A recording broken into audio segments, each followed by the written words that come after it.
Bonjour chers amis de Petite Côte Tourisme, votre première chaîne spécialisée dans le tourisme au Sénégal. Bienvenue dans votre émission Teranga Sénégal. Aujourd'hui, nous allons parler sur la qualité de l'offre touristique au Sénégal. Pour cela, on a comme invité un monsieur de l'hôtellerie, monsieur Norbert Télisson, qui est le directeur de l'hôtel Neptune Saly. Bonjour monsieur Norbert. Bonjour. Quelle est votre vision personnelle en tant que professionnel du tourisme sur la qualité de l'offre touristique au Sénégal?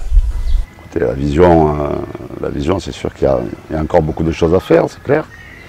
Mais le Sénégal a des atouts, beaucoup d'atouts. Il faut juste qu'on ne les gâche pas en route, quoi. Mais en effet, par rapport à d'autres pays africains, il y a beaucoup de positifs, beaucoup de choses à faire, beaucoup de choses à voir. Pour un touriste venant au Sénégal, il y a des tas d'activités, des tas d'endroits. Ce n'est pas donné à tous les pays africains, en effet. Notre système de faire la promotion, qu'est-ce que vous en pensez aussi? Alors moi, personnellement, depuis que je suis arrivé, j'ai vu qu'en effet, il y avait eu beaucoup d'efforts de fait. Ça va dans le bon sens, très très bon sens même. Et il y en a encore beaucoup à faire. Le chemin est long, mais on est sur la bonne voie quand même, on est sur la bonne voie. Selon vous, est-ce que la reclassification, le fait de reclassifier les hôtels, peut jouer sur la qualité de l'offre touristique au Sénégal? Oui, il fallait le faire. Clairement, il fallait le faire, ça ne pouvait pas rester comme ça.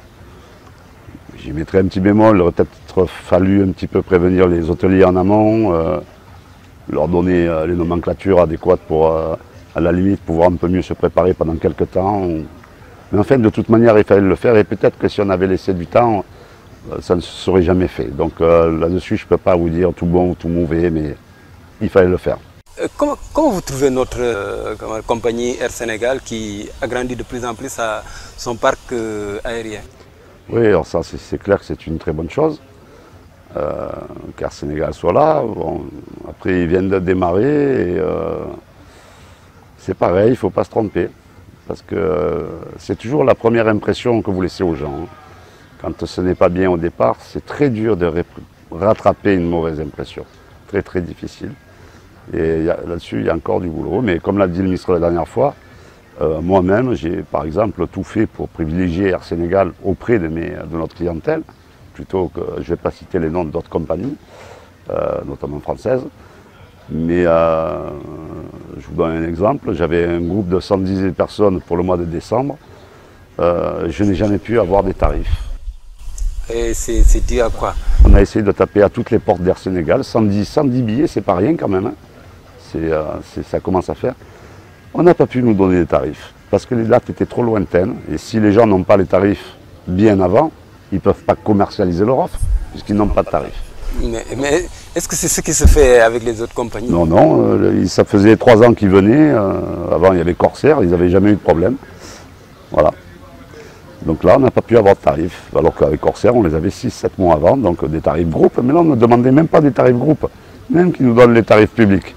On demandait juste à avoir un tarif. Ça n'a pas été possible. Il y a des clients qui perdent 2 jours sur le système horaire de Air Sénégal. C'est exact. Quand les arrivées se font tard la nuit, et les départs tôt le matin, la personne perd en effet quasiment 2 jours de vacances. Il aurait été bien pour concurrencer les autres compagnies.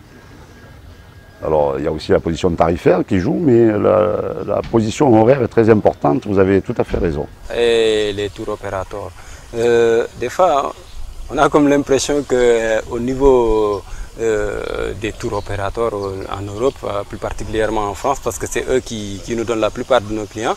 Ne pensez-vous pas que souvent il y a des systèmes de lobbying qui font qu'eux, ils peuvent orienter les clients selon leur volonté et leurs intérêts? Bien sûr, bien sûr.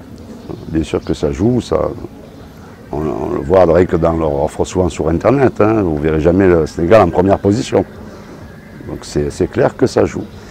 Après, il n'y a pas que ça qui joue. Ces tours opérateurs, ils ont leur intérêt, c'est, il faut dire la vérité, d'appâter le client. Et comment on appâte le client? C'est avec des tarifs.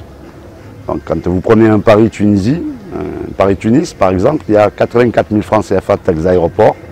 Vous prenez un Paris-Dakar, il y a 237 000 francs de taxes d'aéroport. Il y a 150 000 francs par personne d'écart. Le touriste, il n'a pas encore mangé, il n'a pas bu, il n'a pas dormi. S'ils sont une famille avec 2 enfants, ils viennent déjà de perdre 600 000 francs. Et ça joue aussi. Donc il y a ce problématique de tarifaire. Le billet d'avion, pour moi, est beaucoup trop cher. Et donc, avant de vous remercier, notre nouveau ministre qui est là, selon vous, quelle impression il vous donne par rapport à sa manière de... Il m'a fait une très bonne impression. On voit que c'est quelqu'un de brillant. Et oui, je pense que c'est une personne qui fera avancer les choses. J'en doute pas. Je l'espère, mais j'en suis sûr.